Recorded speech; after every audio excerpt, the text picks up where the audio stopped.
पाताल और पाताल को नाप रहे थे, भू भुव स्व म जन तप सत्यम को नाप रहे थे, उस समय में जब आपका शरीर आकार बढ़ रहा था, उस समय में 60 प्रदक्षिणा किया। जब राम जी का अवतार हुआ ना, राम अवतार, तब इनके मन में कहीं ना कहीं था कि मैं भगवान से युद्ध करूं। भगवान राम जी जानते थे, भगवान बोले इस अवतार में तो युद्ध नहीं होगा, किंतु आने वाला अवतार कृष्ण अवतार में जरूर आपकी इच्छा पूर्ण की जाएगी। और आज हुआ भी वही। भगवान दिव्य भाव से राम स्वरूप में भी इनको दर्शन दिए हैं, और उसके पश्चात जामवंत जी जान गए कि ये और कोई नहीं, भगवान श्री कृष्ण जी ही है। जाने सर्वं सर्वभूतानां प्राणम ओजम महोबलम विष्णु पुराणम पुरुषम प्रभु विष्णु मधीश्वरम। हे भगवान, हे प्रभु, मैं जान गया हूँ कि आप समस्त प्राणियों के रक्षक हैं। मैं जान गया हूँ कि आप ही वह हैं जिनका दर्शन करने के लिए मैं अभी तक यहाँ निवास कर रहा हूँ। हे प्रभु, मेरे अपराध को क्षमा करो। आप तो मेरी कामना को पूर्ति करने के लिए आए हैं। तभी क्या हुआ, भगवान बोले, भगवान श्यामंतक मणि को जब देने लगे, तभी क्या हुआ, कहने लगे भगवान मैं ऐसी नहीं दूंगा, ये मेरी पुत्री है ना, आप इसका भी उद्धार कीजिए। तब जामवती को मणि के सहित, मणि को कैसे प्रदान किए, भगवान को जामवती के सहित प्रदान किए। बोले वृंदावन बिहारी लाल की जय। अच्छा, अभी प्रदान बस किए, भगवान जब द्वारिका आए, अभी विवाह नहीं हुआ है, ध्यान से सुन लीजिए, अभी विवाह नहीं हुआ है भगवान का जामवती के साथ। जब भगवान वापस आए तो आकर के सत्राजित को सबसे पहले मणि प्रदान किए कि लो भाई अपनी मणि। तभी सभी कहने लगे कि ये सत्राजित ना महा अभिमानी है, भगवान के ऊपर ही झूठी लांछन लगा दिया। और एक बात बताऊं, सत्राजित को जब यह मणि प्रदान किए, सामंतक मणि, तब सत्राजित कहने लगा कि भगवान मेरे अपराधों को क्षमा प्रदान कीजिए, और ये मेरी पुत्री है सत्यभामा, उसको आप स्वीकार कीजिए। मणि के सहित इन्होंने भी भगवान को दे दिया। जब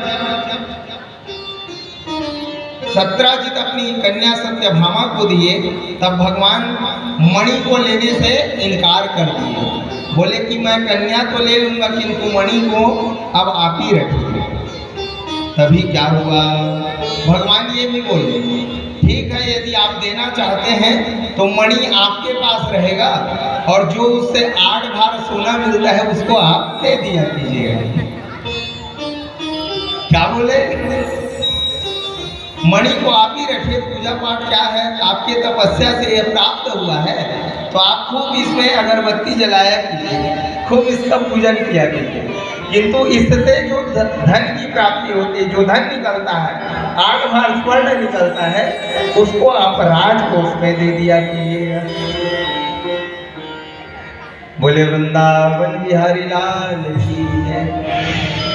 तो भगवान का विवाह सत्यभामा जी के साथ हुआ है।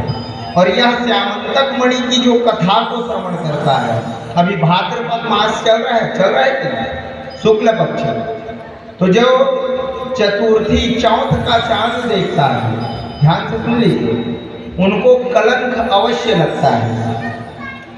और जो व्यक्ति यह दिव्य श्यामंतक मणि की कथा को सुन लेता है, उसको कभी कलंक नहीं लगता। ताली जोरदार बजाया कीजिए आपने।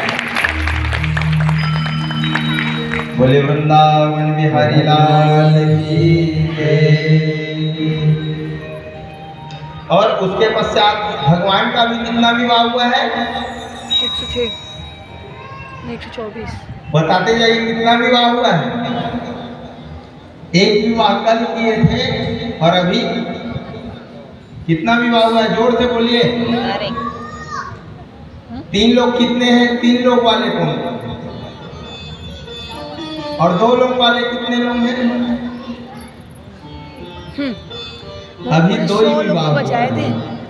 गलत है, सबका गलत। जामवंती को प्रदान किए हैं भगवान, अभी विवाह नहीं किए हैं। पहले सत्यभामा जी से विवाह किए और उसके पश्चात जामवंती जी से विवाह किए। बोले वृंदावन बिहारी लाल की जय। अब कितना विवाह हो गया भगवान का? 3 विवाह हो गया। अब सुनते जाइए भगवान का विवाह। बोले वृंदावन बिहारी लाल की जय।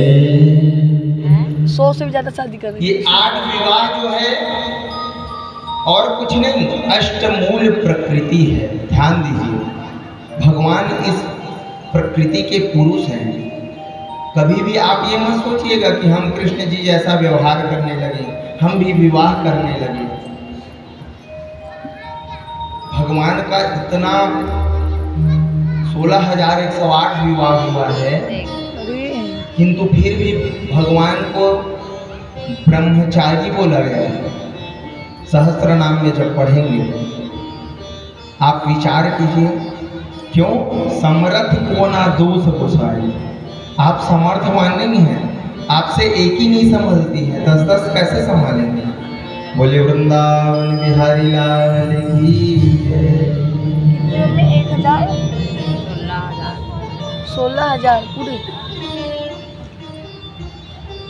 दुर्योधन,